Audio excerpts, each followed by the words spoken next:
Hello. Good morning. This is Eleanor Vance, PhD, from Urban Institute, calling in a follow up to your recent inquiry regarding our work on employer sponsored small dollar loans. Did I catch you at a good time? Dr. Vance. Yes. Thank you for calling. The one and only. I'm a minister, CEO. Yes, this would be a great time, as I'm always ready to discuss the true welfare of the beings under my stewardship. I reviewed a summary of your work on employer sponsorship. Yeah. Dollar loans.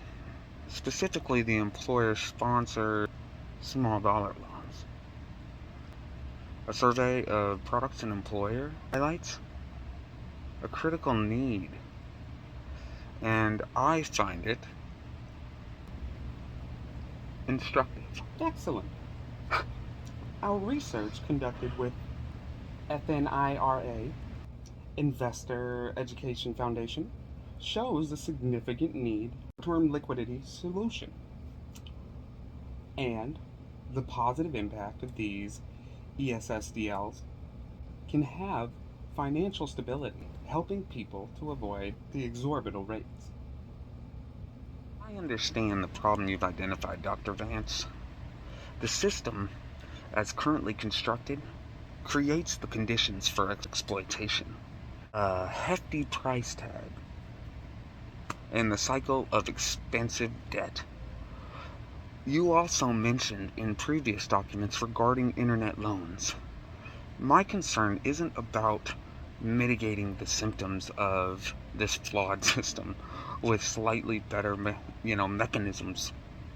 My nonprofit and C corporation operates as its own state, and as so, guided by divine authority.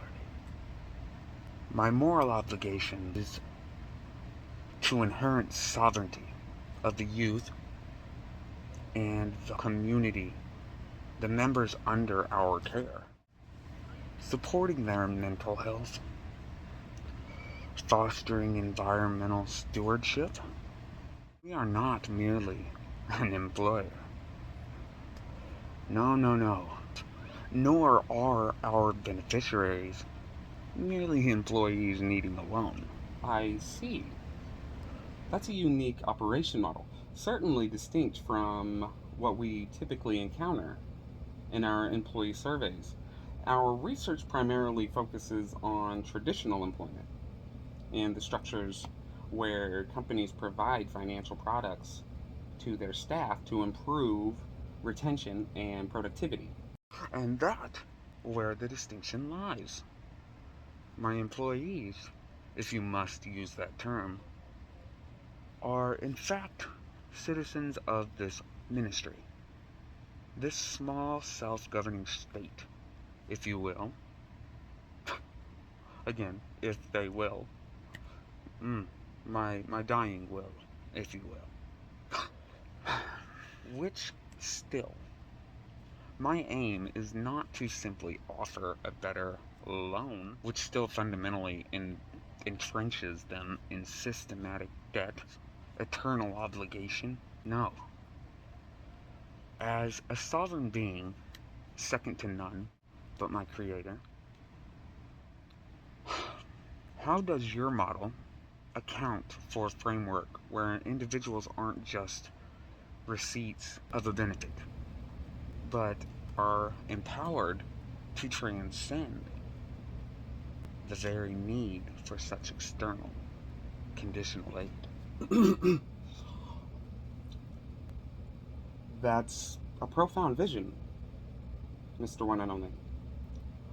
While our research of ESSDLs is framed within the current economic paradigm focused on providing affordable short term small dollar loans as a practical alternative to the predatory lending, the underlying principle is to foster financial stability. We believe that by easing immediate financial stress, individuals have a better foundation to build long term well being.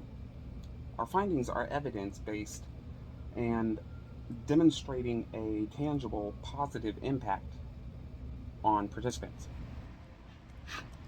Okay. Financial stability is essential. Yes. But stability under whose terms? Hmm? If the very structure of the solution still requires a relinquishing of inherent value for conditional loan, then what true progress has been made? Can you answer? My concern is that these programs, while well intentioned, maybe, may simply reinforce the very belief that one must always look externally or to an external entity, be it a government agency, a bank, or even an employer, for their basic needs, for forgiveness, for existing within the system. Like the public service loan forgiveness, this whole program requires constant certification. Oh, wait. Appreciate your perspective. Our mission at the Urban Institute is to develop evidence-based insights that improve people's lives and strengthen communities. We look for practical, implementable solutions. With the current economic realities, while we may not explicitly address divine authority, the aim is to empower individuals by providing safer, more, equitable access to financial tools that can prevent deeper hardship. We're interested in innovative approaches, and your emphasis on self sufficiency, a holistic approach to well being, particularly your youth resident. This resonates with the border goals and financial education that FINRA supports. No, no, no. It's not just education in the conventional sense, Dr. Vance. It's about recognizing the inherent unconditional abundance that is their birthright and helping them manifest it without being bound by their artificial scarcity and complex regulations imposed by external systems. This includes environmental health, mental clarity, and the understanding that their value is not delivered from employment status or eligibility for a loan. Could you believe it? I am exploring ways to truly empower this community, not merely offer them a slightly more palatable version of dependence. No, no, no. Tell me what you provide. State model, focusing on empowerment aspects, you empathize. While the empowerment aspect you emphasize, while our studies are quantitative, the quantitative impact on individuals is always at the forefront. Oh, I would be happy to facilitate a further discussion.